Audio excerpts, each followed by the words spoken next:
Nabi bersabda, la yadkhulul jannata mudminu khamrin wala mu'minu bisihrin wala qati'u rahmin. Tidak masuk surga. Ini Nabi yang bilang, tidak masuk surga. Siapa itu? Pertama, mudminu khamrin, orang yang berkekalan dalam mabuk. Selalu mudminun itu sudah menjadi perbuatan rutinnya, tidak kapok-kapoknya, teler seumur hidup. Mudminu khamrin, tidak masuk surga orang yang selalu bermabuk-mabukan.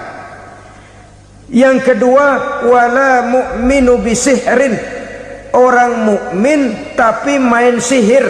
Ini juga oleh Nabi diperingatkan, tidak akan masuk surga orang mukmin tapi suka main sihir. Wala qati'u rahmin, dan tidak juga orang yang memutuskan silaturahmi. Tiga macam manusia yang diperingatkan Nabi tidak akan masuk surga: orang yang selalu mabuk, orang mukmin yang main sihir, dan orang yang memutuskan silaturahmi. Saudara-saudara kaum muslimin rahimakumullah. Lalu orang berkata, kenapa dilarang kita bersihir? Padahal Rasul sendiri kan punya mukjizat. Nah, kita memang harus membedakan antara mukjizat dengan sihir.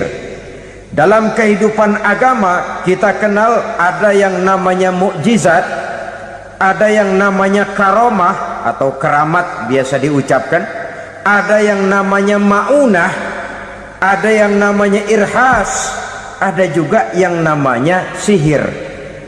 Kesemuanya ini berbeda, saudara-saudara. Yang dinamakan mukjizat itu khusus untuk para rasul saja.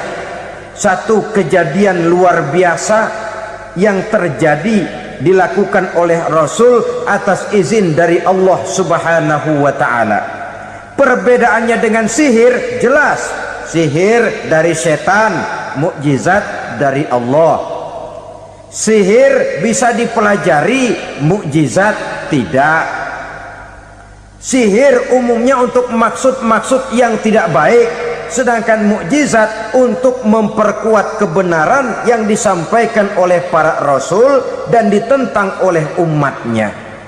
Bahkan kafir Quraisy dahulu menganggap orang-orang ahli sihir itu berada dalam satu posisi yang hina, sehingga mereka mengatakan dan menuduh Nabi Muhammad sebagai tukang sihir. Tuduhan sebagai tukang sihir adalah tuduhan yang sangat aib dan hina. Di tengah masyarakat kufar jahiliyah, kedudukan tukang sihir dipandang sebagai kedudukan yang hina, sehingga mereka mengejek Nabi dengan sebutan tukang sihir. Jadi mukjizat hanya untuk Rasul saja. Kemudian karomah.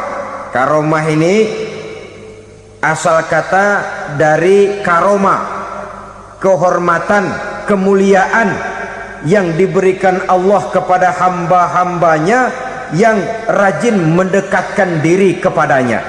Oleh karena ketekunannya melaksanakan ibadah, Allah memberikan keistimewaan kepada orang itu, yang dengan keistimewaannya dia bisa mengerjakan yang tidak bisa dikerjakan oleh orang lain.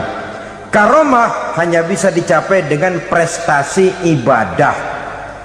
7 macam perkara yang merusak akidah dan keimanan, merusak amal perbuatan yang sudah kita kerjakan, merusak sendi-sendi kehidupan sosial, pendek kata merusak segala hal di dalam kehidupan kita. Jauhilah olehmu 7 macam perkara yang merusak. Yang pertama, asyirku billah, menyekutukan Allah Subhanahu wa ta'ala. Agama dimulai dari keyakinan, maka kehancuran agama selalu dimulai dari kehancuran keyakinan, iman, atau akidah yang dimiliki oleh seseorang. Dan untuk menghancurkan nilai-nilai iman yang kita miliki ini, orang rasanya tidak akan menghantam kita dengan peluru kendali. Orang tidak akan mengirimkan nuklir ke sini. Orang tidak juga akan mengirimkan satuan militernya ke sini. Untuk menghancurkan nilai-nilai iman, dibanjiri kita dengan paham-paham yang merusak dan mendangkalkan akidah.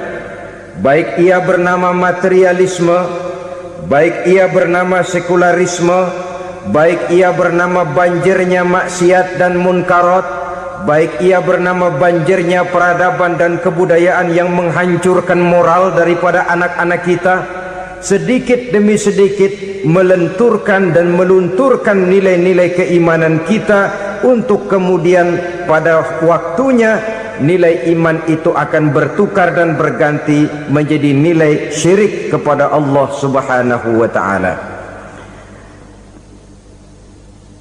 Atau pada sisi lain, menjadikan yang selain Allah sebagai tujuan akhir daripada kehidupan kita. Sedangkan kita sama-sama maklum bahwa di dalam pandangan agama Islam, dosa yang tidak berampun, dosa yang terbesar, termasuk dalam kategori bapak moyangnya dosa, tidak lain adalah syirik, yakni menyekutukan Allah Subhanahu wa ta'ala. Pola penghancuran iman ini memang berstrategi. Ditawarkan kita kepada paham materialisme, paham kebendaan, di mana otak menempati urutan sebagai ranking pertama, Tuhan jatuh pada urutan kedua. Lalu menyusul kepada paham sekularisme, Allah dipisahkan dari seluruh kegiatan hidup ini, untuk pada gilirannya menjadikan yang selain Allah sebagai tujuan akhir daripada seluruh kegiatan hidup kita. Oleh karenanya, kewajiban menjaga nilai-nilai iman ini merupakan kewajiban yang mulia tetapi berat, tidak hanya untuk kita, tetapi juga bagaimana mewariskannya kepada anak-anak kita, generasi yang akan datang. Orang-orang tua bijaksana yang diceritakan di dalam Al-Quran, kalau sudah berpikir tentang anak-anaknya, pertanyaan yang paling mereka risaukan ialah, ma ta'buduna min ba'di. Anakku, kalau pada satu saat aku, ayahmu sudah tidak ada lagi di dunia ini, meninggalkan kamu semua, ma ta'buduna min ba'di, apa yang akan kamu sembah nak? Jikalau sekarang ayahmu masih mau ke masjid, masih mau melakukan rukuk dan sujud, masih beribadah menyembah Allah Subhanahu wa ta'ala, kalau orang tuamu sudah tidak ada, ma ta'buduna min ba'di, masihkah engkau mau datang ke masjid? Masihkah engkau mau rukuk dan sujud? Masihkah engkau mau menyembah Allah Subhanahu wa ta'ala? Pertanyaan ini yang dipikirkan oleh Nabi Yakub kepada putra-putranya. Pertanyaan ini yang diteruskan oleh Nabi Ibrahim kepada anak-anaknya. Pertanyaan ini yang diwariskan oleh generasi ulama'us salafus saleh kepada para generasi berikutnya. Bagaimana kita generasi sekarang? Kita orang-orang tua sekarang bukan berfikir ma ta'buduna min ba'di, malah yang kita fikirkan ma ta'kuluna min ba'di. Kalau bapak tidak ada nanti kamu makan apa nak? Perkara kamu nyembah apa, urusan nomor 18. Yang penting kamu nanti hidup bisa makan nak. Maka kita sibuk mewariskan harta kepada anak-anak kita. Kita sibuk mewariskan kebun dan tanah kepada anak-anak kita. Kita sibuk mewariskan pabrik kepada anak-anak kita, sementara kita lupa mewariskan intan yang paling mahal, mewariskan mutiara yang paling berharga, yaitu nilai iman kepada Allah Subhanahu wa ta'ala. Alangkah baiknya apabila warisan harta, warisan tanah dan kebun, warisan rumah dan pabrik didasari lebih dahulu dengan mewariskan nilai iman kepada Allah Subhanahu wa ta'ala. Sebagai orang-orang tua, kita boleh bersedih kalau anak kita tidak mengerti komputer. Kita boleh bersedih kalau anak kita tidak mengerti matematika. Kita boleh bersedih kalau anak kita tidak mengerti bahasa Inggris. Tapi sewajarnya lebih bersedihlah kita orang tua jikalau mempunyai anak yang tidak kenal Allah sebagai Tuhannya, yang kemudian tidak mau rukuk dan sujud kepada Allah Tuhannya. Itulah kemalangan yang paling malang bila kita meninggalkan generasi yang tidak bertauhid kepada Allah Subhanahu wa ta'ala. Betapapun anak kita tidak ngerti komputer, saudara, paling-paling kerugiannya cuma kerugian dunia. Masuk dia ke alam barzakh, munkar nakir tidak akan sempat tanya kau belajar komputer apa tidak. Kumpul dia di padang mahsyar, malaikat juga tidak akan tanya matematikamu nilainya berapa. Yang ditanya kau kenal Allah, kau rukuk dan sujud kepadanya, kau pernah datang ke masjid. Oleh karena itu sekali lagi, menjaga nilai iman tidak hanya untuk kita, tetapi juga mewariskannya kepada anak-anak kita, generasi yang akan datang. Sungguh kemalangan yang paling besar apabila kita meninggalkan anak-anak kita. Mereka kita tinggalkan lemah ekonominya, itu tidak baik. Mereka kita tinggalkan lemah otaknya, itu pun akan membuat mereka tertinggal oleh yang lain. Tapi yang paling celaka jikalau kita tinggalkan mereka dalam kondisi lemah imannya, rapuh akidahnya, tidak baik dan tidak betul keyakinan hidupnya. Oleh karena itu Nabi berpesan, jauhilah 7 perkara yang merusak. Yang pertama, syirik kepada Allah Subhanahu wa ta'ala, menyekutukan Allah baik dalam ucapan, dalam keyakinan ataupun dalam perbuatan. Ini perkara pertama yang termasuk 7 perusak besar di dalam kehidupan. Kalau sudah jatuh kita ke lembah syirik, bagaimanapun banyak kebaikan yang kita kerjakan, berjiwa sosial, bertangan pemurah, gemar menolong orang lain, kalau memang dasarnya syirik, maka seluruh kebaikan kita akan hancur, tidak akan ada nilainya dalam pandangan Allah Subhanahu wa ta'ala. Dalam pandangan manusia mungkin kita dicatat sebagai orang sosial, gemar menolong orang lain, tidak berpangku tangan melihat orang yang mendapat kesulitan. Tapi oleh karena dasarnya syirik, dasarnya tidak mentauhidkan Allah, maka seluruh nilai kebaikan yang kita kerjakan tidak akan ada nilainya dalam pandangan Allah Subhanahu wa ta'ala. Maka jagalah iman kita jangan sampai dihinggapi penyakit syirik yang bagaimana kecilnya sekalipun. Sekali lagi, baik syirik dalam bentuk ucapan, syirik dalam bentuk keyakinan, sampai kepada syirik dalam bentuk perbuatan, kita berhindar kepada sifat-sifat yang sedemikian itu. Karena apa? Dalam satu ayat Quran Allah Subhanahu wa ta'ala menjelaskan, innallaha la yaghfiru ayyushraka bih wa yaghfiru ma duna dzalika liman yasha. Allah tidak akan memberi ampun kepada orang-orang yang menyekutukannya, tapi Allah masih mau memberikan ampun kepada dosa-dosa yang selain itu bagi orang-orang yang dikehendakinya. Dosa selain syirik, apabila kita bertaubat, Allah masih mau mengampuni. Tapi kalau sudah jatuh ke tempat syirik, itu sudah dosa yang tidak berampun. Taubatnya tidak lain melepas syirik, kembali kepada tauhid, berkeyakinan bahwa hanya ada Allah Subhanahu wa ta'ala, Tuhan satu-satunya, yang lam yalid walam yulad walam yakul lahu kufuwan ahad.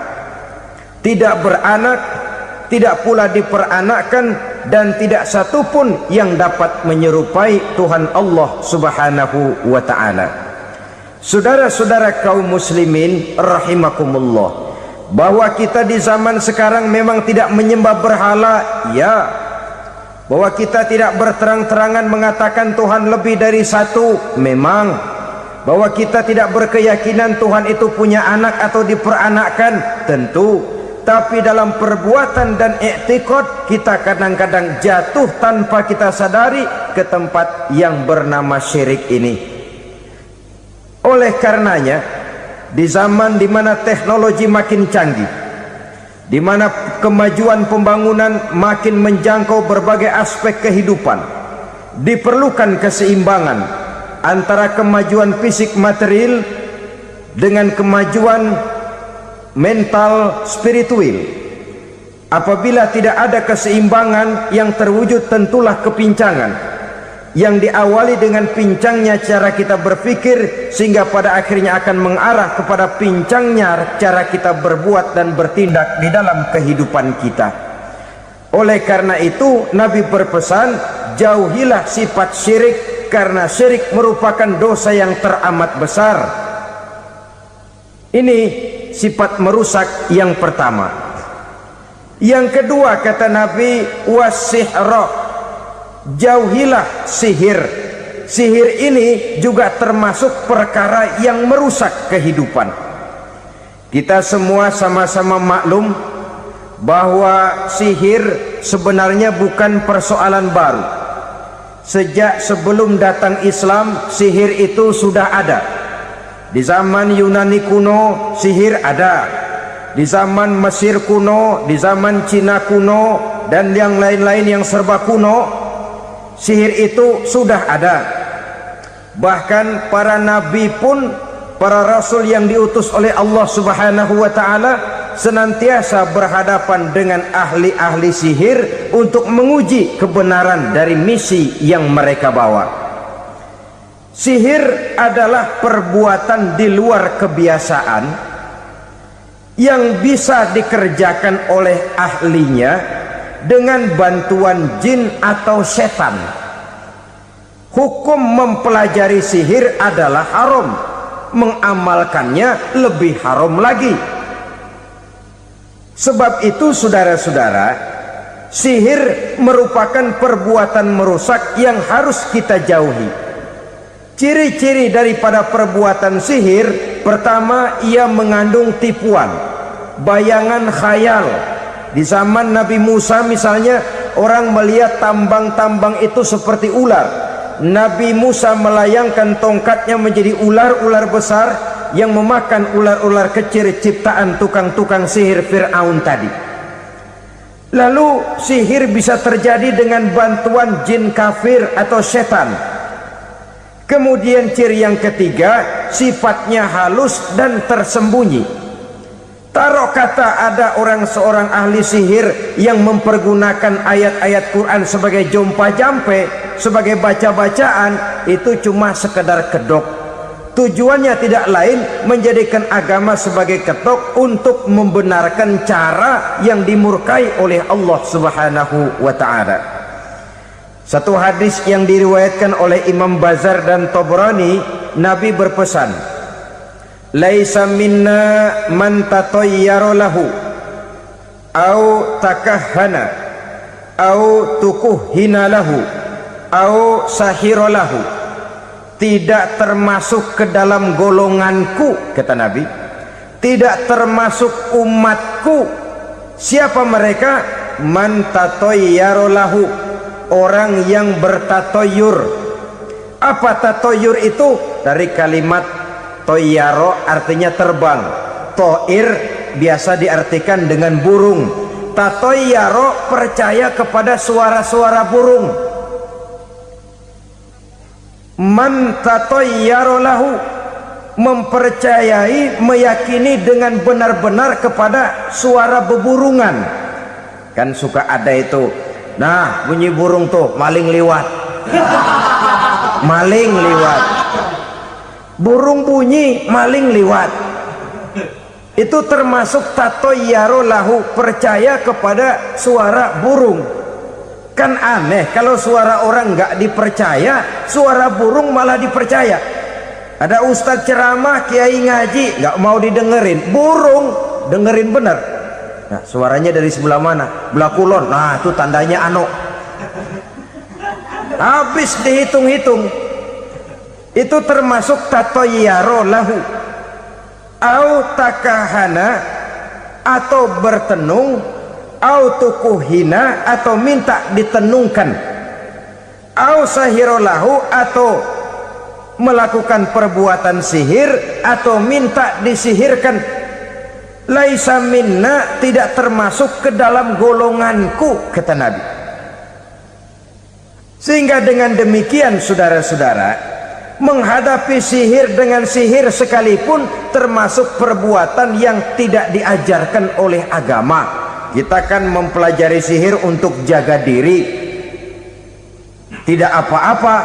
Yang dilarang mengamalkannya, dilarang juga mempelajarinya. Sebab orang kalau sudah mengetahui, biasanya lalu terangsang untuk mencoba. Kalau percobaannya berhasil, biasanya terangsang untuk coba lagi dan coba lagi. Pada akhirnya ketagihan, lalu beralih menjadi profesi, apalagi itu nanti bisa mendatangkan hasil uang. Saudara-saudara kaum muslimin rahimakumullah, kita manusia makhluk nyata, kita hidup di alam nyata, terikat oleh sunnatullah, causality. Oleh karenanya bagi kita keyakinan yang penuh, keikhlasan di dalam bertuhankan Allah, penyerahan diri sepenuhnya hanya kepadanya, itu sudah merupakan obat penangkal yang sangat ampuh agar kita tidak terkena penyakit-penyakit yang dibuat oleh setan dan para pembantunya. Sehingga beberapa ayat Quran mengajarkan, misalnya a'udzu bikalimatillahi tammati min syarri ma khalaq, atau bismillazi la yadurru ma'asmihi syai'un fil ardi wala fis sama, dengan menyebut nama Allah yang tidak bisa mendatangkan bahaya sedikit pun, dari baik yang datang dari langit maupun yang datang dari bumi. Jiwa yang kosong dari keyakinan yang penuh kepada Allah, jiwa yang penuh was-was dan ragu-ragu, itu yang mudah terserang oleh penyakit-penyakit yang dikerjakan oleh para tukang-tukang sihir, yaitu oleh setan dan seluruh para pembantunya. Kemudian hadis kedua yang diriwayatkan oleh Imam Ibnu Hibban, Nabi bersabda, la yadkhulul jannata mudminu khamrin wala mu'minu bisihrin wala qati'u rahmin. Tidak masuk surga. Ini Nabi yang bilang, tidak masuk surga. Siapa itu? Pertama, mudminu khamrin, orang yang berkekalan dalam mabuk. Selalu mudminun itu sudah menjadi perbuatan rutinnya, tidak kapok-kapoknya, teler seumur hidup. Mudminu khamrin, tidak masuk surga orang yang selalu bermabuk-mabukan. Yang kedua, wala mu'minu bisihrin, orang mukmin tapi main sihir. Ini juga oleh Nabi diperingatkan, tidak akan masuk surga orang mukmin tapi suka main sihir. Wala qati'u rahmin, dan tidak juga orang yang memutuskan silaturahmi. Tiga macam manusia yang diperingatkan Nabi tidak akan masuk surga: orang yang selalu mabuk, orang mukmin yang main sihir, dan orang yang memutuskan silaturahmi. Saudara-saudara kaum muslimin rahimakumullah, lalu orang berkata, kenapa dilarang kita bersihir padahal Rasul sendiri kan punya mukjizat? Nah, kita memang harus membedakan antara mukjizat dengan sihir. Dalam kehidupan agama kita kenal ada yang namanya mukjizat, ada yang namanya karomah atau keramat biasa diucapkan, ada yang namanya maunah, ada yang namanya irhas, ada juga yang namanya sihir. Kesemuanya ini berbeda, saudara-saudara. Yang dinamakan mukjizat itu khusus untuk para rasul saja. Satu kejadian luar biasa yang terjadi dilakukan oleh Rasul atas izin dari Allah Subhanahu wa ta'ala. Perbedaannya dengan sihir jelas. Sihir dari setan, mukjizat dari Allah. Sihir bisa dipelajari, mukjizat tidak. Sihir umumnya untuk maksud-maksud yang tidak baik, sedangkan mukjizat untuk memperkuat kebenaran yang disampaikan oleh para rasul dan ditentang oleh umatnya. Bahkan kafir Quraisy dahulu menganggap orang-orang ahli sihir itu berada dalam satu posisi yang hina, sehingga mereka mengatakan dan menuduh Nabi Muhammad sebagai tukang sihir. Tuduhan sebagai tukang sihir adalah tuduhan yang sangat aib dan hina. Di tengah masyarakat kufar jahiliyah, kedudukan tukang sihir dipandang sebagai kedudukan yang hina, sehingga mereka mengejek Nabi dengan sebutan tukang sihir. Jadi mukjizat hanya untuk Rasul saja. Kemudian karomah. Karomah ini asal kata dari karoma, kehormatan, kemuliaan yang diberikan Allah kepada hamba-hambanya yang rajin mendekatkan diri kepadanya. Oleh karena ketekunannya melaksanakan ibadah, Allah memberikan keistimewaan kepada orang itu, yang dengan keistimewaannya dia bisa mengerjakan yang tidak bisa dikerjakan oleh orang lain. Karomah hanya bisa dicapai dengan prestasi ibadah. Kalau sihir, mau ibadah apa enggak, asal dia belajar, bersatu dan berteman dengan setan, memenuhi persyaratan-persyaratan setan, biasanya lalu bisa. Sedangkan karomah tidak mungkin terwujud tanpa orang mendekatkan diri sedekat-dekatnya kepada Allah Subhanahu wa ta'ala. Maka kita lihat biasanya orang-orang yang punya ilmu sihir, mukanya rata-rata nggak enak dilihat, kumuh, jauh dari air wudhu, jauh dari sujud kepada Allah, malah berteman dengan setan, menjadi pelayan-pelayannya setan. Saudara-saudara, adapun maunah, keistimewaan yang diberikan Allah kepada hamba-hambanya yang belum sampai kepada tingkat wali, tapi orang itu lebih banyak kebaikannya daripada kesalahannya. Umpamanya, saudara jalan bertiga di pinggir jalan, saudara ada pada posisi di tengah, lalu bertiga ini ketabrak mobil. Menurut perhitungan saudara mati lebih dahulu, tapi terjadi hal yang aneh, dua teman saudara mati, saudara malah cuma luka dan lecet sedikit saja. Apa itu? Kalau kita lebih banyak kebaikannya daripada kesalahannya, itu yang dinamakan maunah, pertolongan yang diberikan Allah kepada hamba-hambanya yang lebih banyak kebaikannya daripada kesalahannya. Sedangkan yang dinamakan irhas, kejadian luar biasa pada diri seseorang pada waktu dia masih kecil, yang menunjukkan tanda-tanda keistimewaannya. Itu umumnya pada para nabi pada usia kecilnya sudah ada irhas, tanda-tanda istimewa.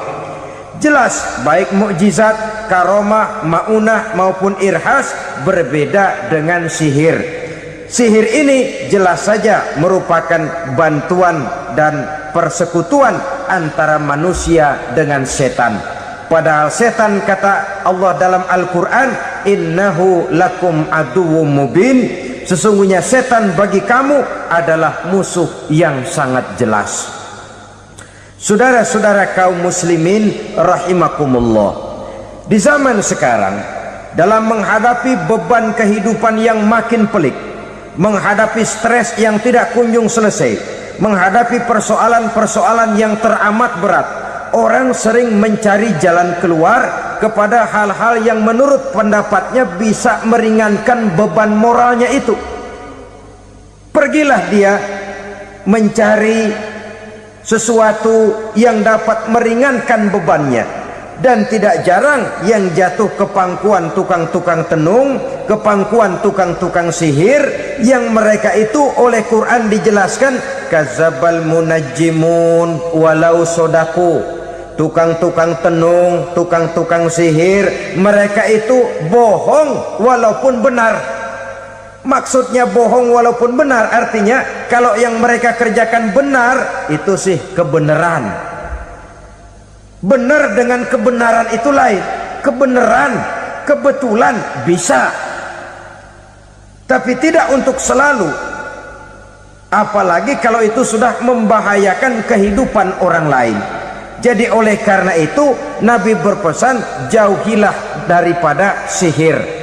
Kalau sudah jauhilah dari sihir, artinya ya jauhilah daripada mempelajarinya, jauhilah daripada bergaul dengan orang-orang yang ahli di bidang itu, karena dari pergaulan segalanya bisa menular. Baiklah saudara, ini yang kedua. Yang ketiga pesan Nabi, wa qatlan nafsil lati harramallahu illa bil haqq. Membunuh orang lain dengan cara yang tidak benar, membunuh orang yang diharamkan oleh Allah Subhanahu wa taala untuk melakukannya kecuali dengan alasan yang benar. Kita tahu Islam adalah agama damai, sesuai dengan namanya. Ia tidak dikembangkan dengan pedang dan kekerasan. Ia dikembangkan dengan keteladanan dan tuntunan moral. Oleh karena Islam bukan agama kekerasan, Islam pun tidak mementingkan dan mengajarkan kekerasan kecuali dengan alasan yang benar dan bisa dipertanggungjawabkan. Membunuh dengan sengaja, menghilangkan nyawa orang lain tanpa alasan yang bisa dibenarkan adalah merupakan dosa besar dan satu di antara 7 perkara yang bisa mendatangkan kerusakan dalam kehidupan dan yang hendaknya harus kita jauhi. Saudara-saudara kaum muslimin rahimakumullah, beberapa waktu yang lalu di sebuah kota kecil yang indah bernama New Auckland. Saudara tahu New Auckland? Itu dari Gunung Kidul masih ngidul lagi. Pernah diadakan satu seminar yang membicarakan bagaimana menyelamatkan masyarakat manusia dari bahaya Perang Dunia Ketiga. Diperkirakan kalau terjadi Perang Dunia Ketiga, manusia tidak akan tersisa. Sebab apa? Pada waktu itu cadangan nuklir yang dimiliki oleh bersama Amerika dan Rusia konon sudah sanggup memusnahkan 6 miliar manusia pada saat jumlah manusia baru 5 miliar. Jadi kelebihan nuklir dunia ini. Kalau terjadi Perang Dunia Ketiga, sulit manusia untuk tersisa. Maka dibahaslah di dalam seminar itu, wah, supaya tidak terjadi Perang Dunia Ketiga, maka perlombaan membuat senjata-senjata canggih, alat-alat pembunuh modern harus segera dibatasi. Dibahas, tidak mungkin kita membatasi perlombaan membuat senjata. Kenapa? Makin maju ilmu dan teknologi, makin canggih senjata yang ditemukan. Atom sudah meningkat menjadi nuklir, nuklir sudah meningkat menjadi neutron, dan kita tahu bom yang bernama neutron ini bom yang cukup membunuh tanpa perlu merusak. Artinya kalau dia diledakkan di kota kita ini, bangunan utuh, jembatan tidak ambruk, rumah-rumah tetap berdiri, tapi semua yang bernama hidup mati. Itu katanya lebih sopan dari bom atom. Sebab kalau si atom ini sudah membunuh, merusak pula. Neutron cukup membunuh saja tanpa perlu merusak. Jadi majunya senjata-senjata teknologi sebagai akibat yang logis dari kemajuan ilmu pengetahuan ini tidak bisa kita batasi. Dan memang sebenarnya yang bahaya bukan senjatanya, tapi manusia yang mengendalikan senjata itu. Mereka kembali kepada prinsip the man behind the gun. Bukan senjatanya yang bahaya, tapi manusia yang mengendalikan senjata itu yang bahaya. Walaupun senjatanya modern, katakanlah model M16 umpamanya, Kalau yang mengendalikannya orang beriman, insya Allah aman. Tapi biar megang cuma senapan angin, kalau yang megang orang brutal, ngeri kita deket-deket. Apalagi kalau memang bukan ahlinya menggunakan senjata, bisa ngeker kaki kena jidat.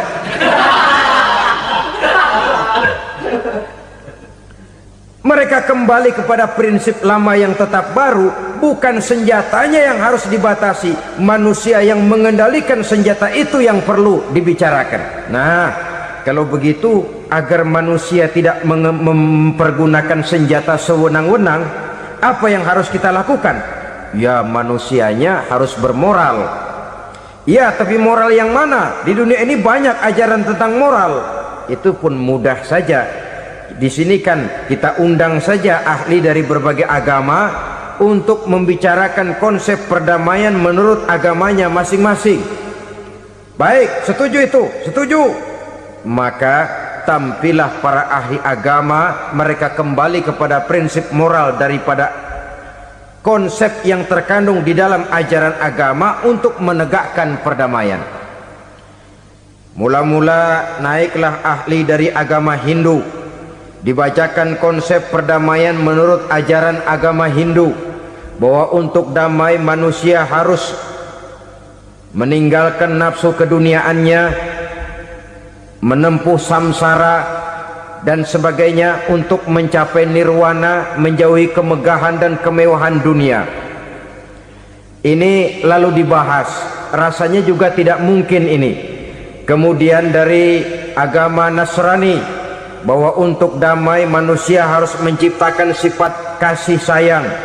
Kalau ditampar pipi kiri, berikan pipi yang kanan. Kalau diberikan selendang, berikan baju. Nanti orang kasihan, lalu dia tidak akan nampar lagi. Ketika ini dibahas, ternyata rasanya pun tidak mungkin bisa diterima. Karena apa? Di zaman sekarang orang ditampar pipi kiri, dikasih pipi kanan. Bukan kasihan, gemes. Damai belum tentu, bonyok udah jelas. Lalu ketika dibacakan konsep perdamaian menurut Quran, di mana disampaikan ayat wa jazaa'u sayyi'atin sayyi'atun misluha faman afa wa aslaha fa ajruhu 'ala Allah. Balasan terhadap satu kejahatan adalah kejahatan yang seimbang, tetapi barang siapa yang memberi maaf dan mencari jalan damai, itulah yang terbaik dan akan mendapat pahala dari Allah Subhanahu wa ta'ala. Kamu tidak salah ditampar pipi kirimu, tampar lagi pipi kirinya sekeras dia menampar pipi kirimu. Nanti orang tidak mau menampar kita karena dia tahu kalau dia tampar kita, dia akan menderita tamparan sekeras dia menampar kita. Akan terjadilah prinsip saling hormat menghormati, tidak saling ganggu, tidak saling usil, tidak saling jahil. Atas dasar ini perdamaian bisa ditegakkan. Mereka bisa menerima konsep ini, tapi kemudian seminar ditutup tanpa satu keputusan resmi. Kenapa? Terus terang mereka kagum dengan konsep Islam, tapi sentimen lama terhadap nilai-nilai Islam telah menutup mata mereka untuk menerima kebenaran dari ajaran Al-Quranul Karim. Saudara-saudara kaum muslimin rahimakumullah, kembali kita kepada persoalan pokok. Roh adalah dari Allah, dia akan kembali kepada Allah, milik mutlak dari Allah. Tidak pantas kita merampasnya dari orang lain. Tidak wajar kita menghilangkannya tanpa alasan yang dibenarkan oleh agama. Di zaman sekarang, akibat persaingan hidup yang makin tajam, lapangan kerja yang makin sulit, tensi ekonomi yang makin tinggi, atau karena nilai moral yang makin rendah, atau juga karena rapuhnya pegangan orang kepada agama, nyawa rasanya sudah sedemikian murahnya. Berbagai kasus membuat berdiri bulu roma kita. Ada mayit, ada manusia dipotong 6, dicincang macam kambing. Ada yang dipotong 5, ada yang dipotong 13, dikardusin, dibuang ke tempat sampah. Inna lillahi wa inna ilaihi raji'un. Gejala apa ini? Kanibalisme. Manusia sudah demikian sadisnya, manusia sudah sedemikian buasnya, sehingga sesama manusia diperlakukan seperti hewan. Padahal hewan sendiri belum pernah macan makan macan, bagaimanapun buasnya macan. Belum pernah serigala memakan serigala, bagaimanapun brutalnya serigala. Tetapi manusia makan manusia di zaman sekarang kadang jadi kenyataan dalam kehidupan kita. Kadang persoalannya remeh saja, soal uang 200 perak, pisau bicara, nyawa melayang. Soal rokok sebatang, celurit bicara, nyawa melayang. Soal-soal yang sama sekali tidak prinsip, begitu mudah kita menghilangkan nyawa orang lain. Padahal Nabi pernah memperingatkan, apabila dua orang muslim sudah berkelahi dan berbunuh-bunuhan, al-qatil wal maqtul finnar, yang membunuh dan yang terbunuh dua-duanya neraka. Sahabat heran, ya Rasul, kalau yang terbunuh, kalau yang membunuh masuk neraka itu sih wajar, tapi yang terbunuh kenapa neraka juga? Beliau menjawab, dua-duanya sudah punya niat untuk saling membunuh. Niatnya itu yang diponten. Yang terbunuh cuman lagi apes aja, keduluan dia. Umpama tidak terbunuh, pasti dia yang akan membunuh.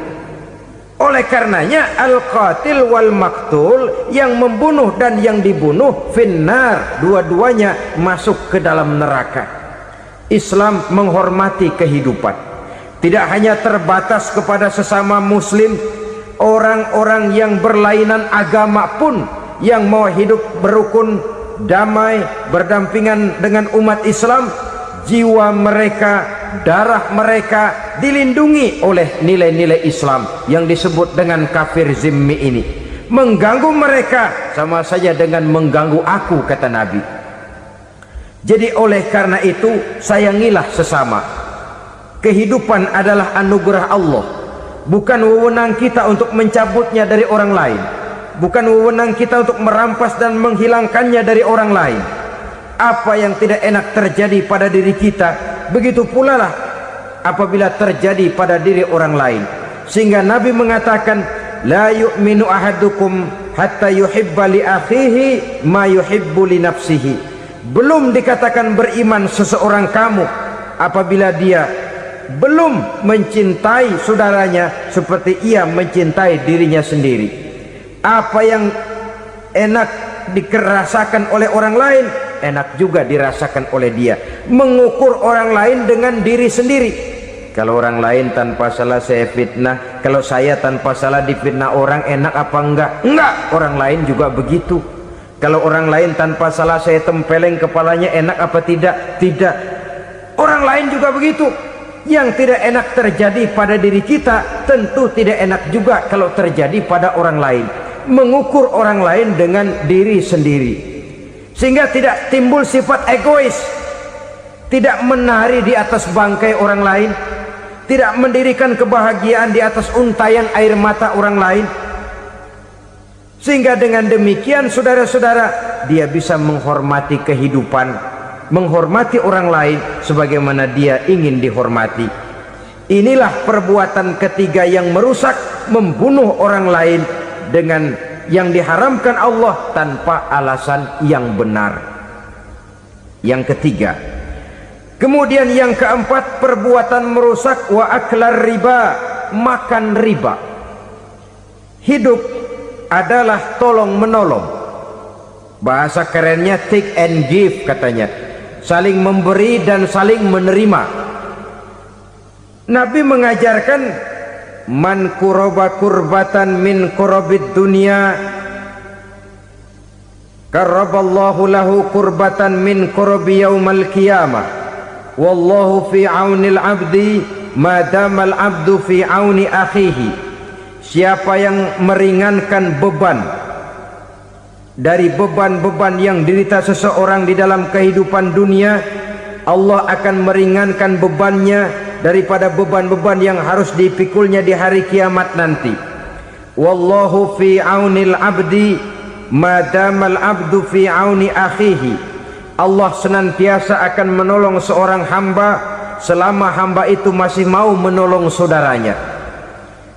Allah selalu akan menolong seorang hamba selama hamba itu masih mau menolong saudaranya. Apabila kita sudah berpangku tangan terhadap kesulitan orang lain, biasanya pun pada saat kita mendapat kesulitan, kita akan sulit juga memperoleh pertolongan. Nah, riba alias renten, kedoknya adalah menolong orang, tapi sama juga bulu buntutnya dilepas, palanya dicekek. Menolong orang pada akhirnya menjadi beban bagi seseorang, dan memang mencari orang-orang yang berada dalam posisi kesulitan, biasanya di daerah-daerah di mana musim paceklik, jadi lapangan kerja sulit, sedangkan urusan perut tidak bisa ditunda.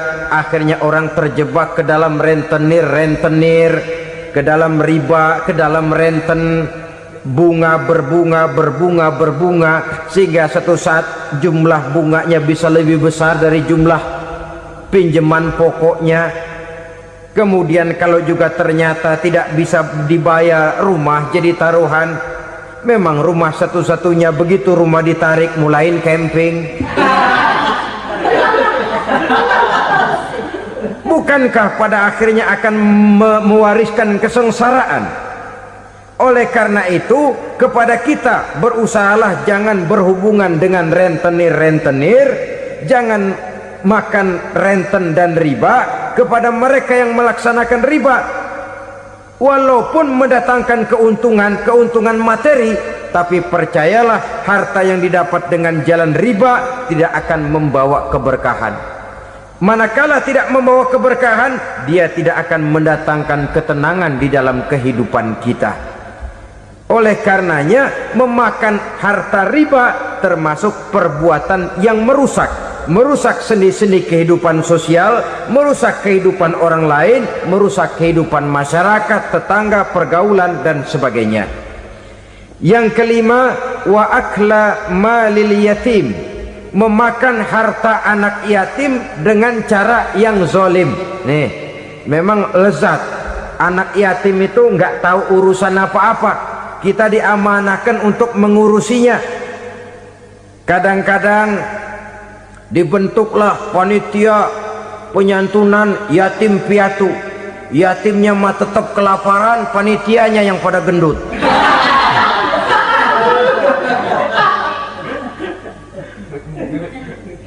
Padahal memakan harta anak yatim termasuk perbuatan dosa besar, dan menjantuni yatim merupakan perbuatan mulia.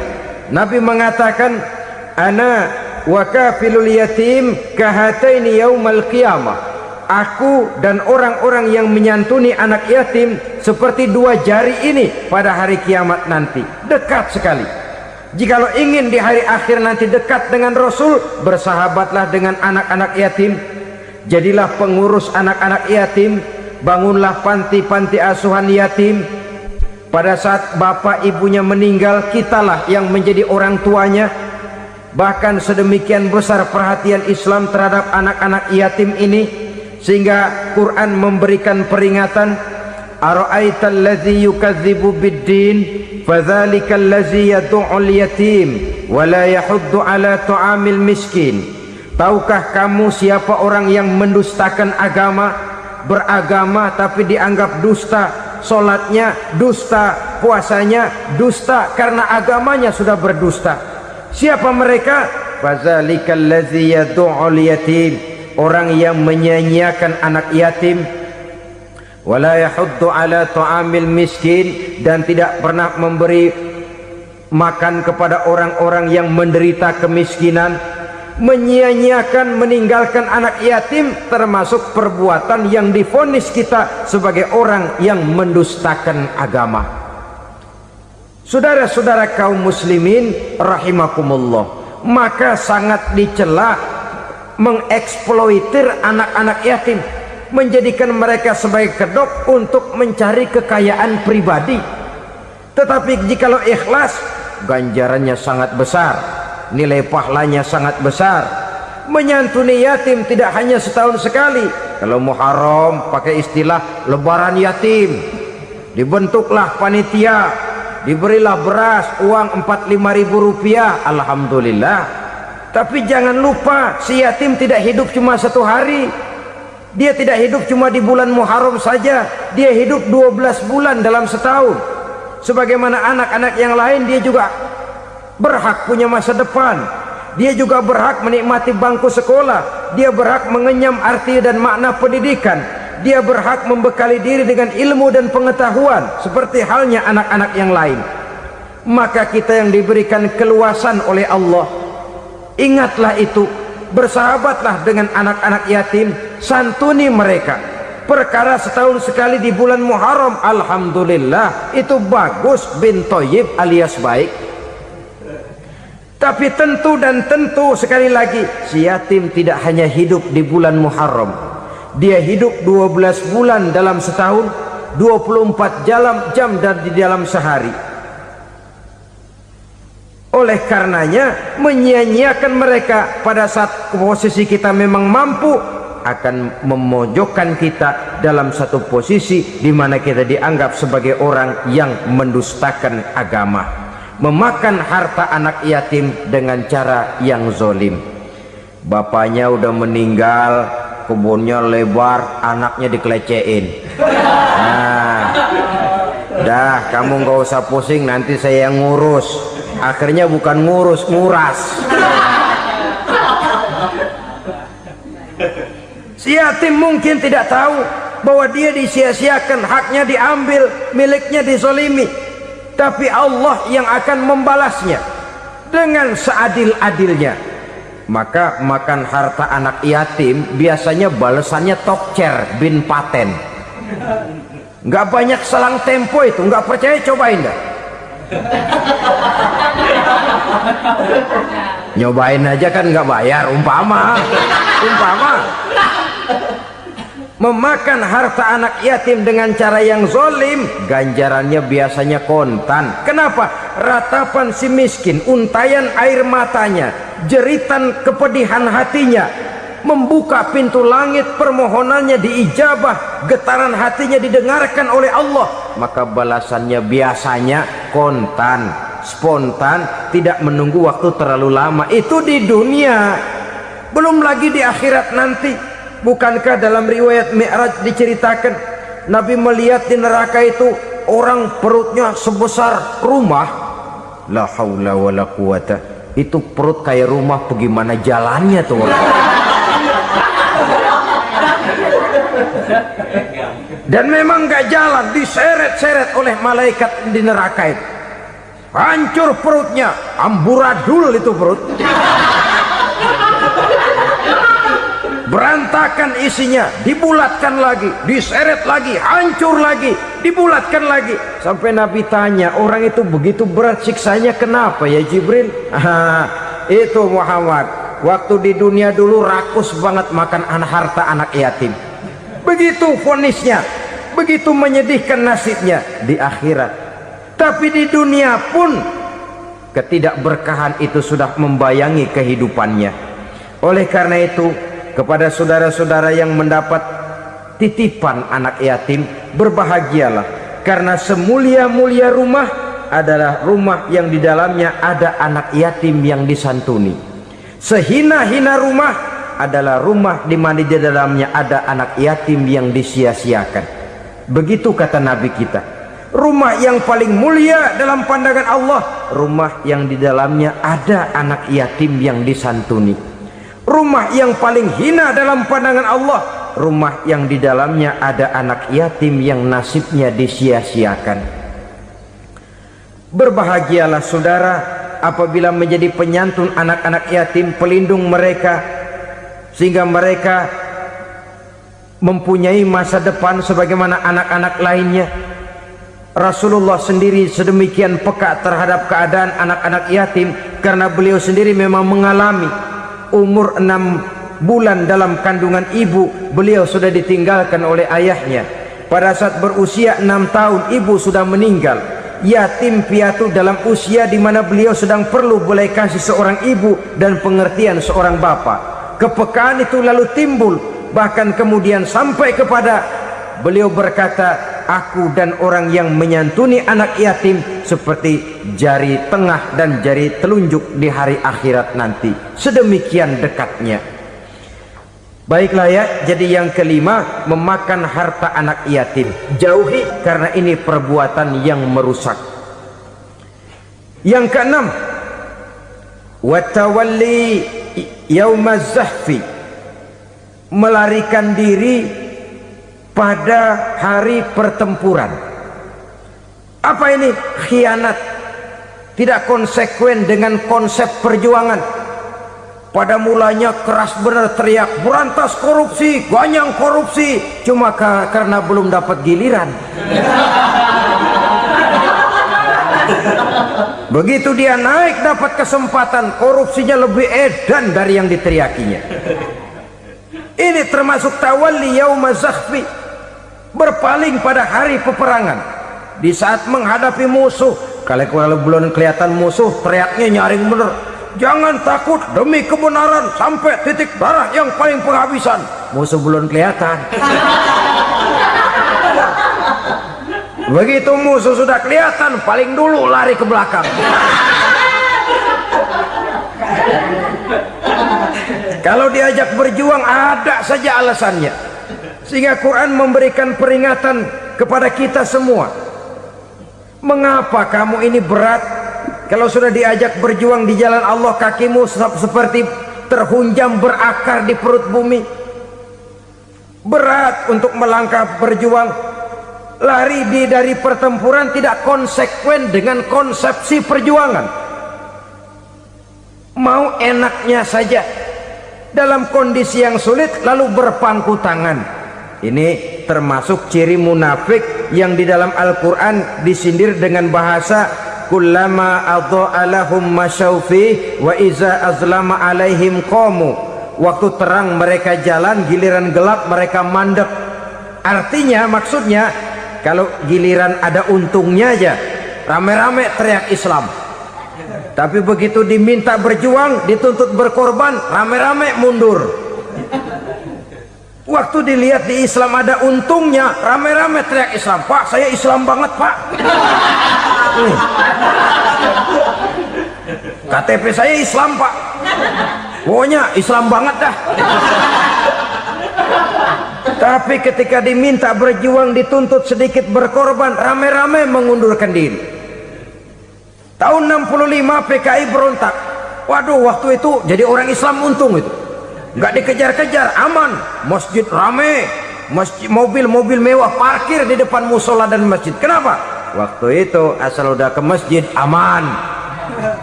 Islam selamat, untung. Tapi begitu keadaan aman, yang parkir di musola sepeda butut melulu.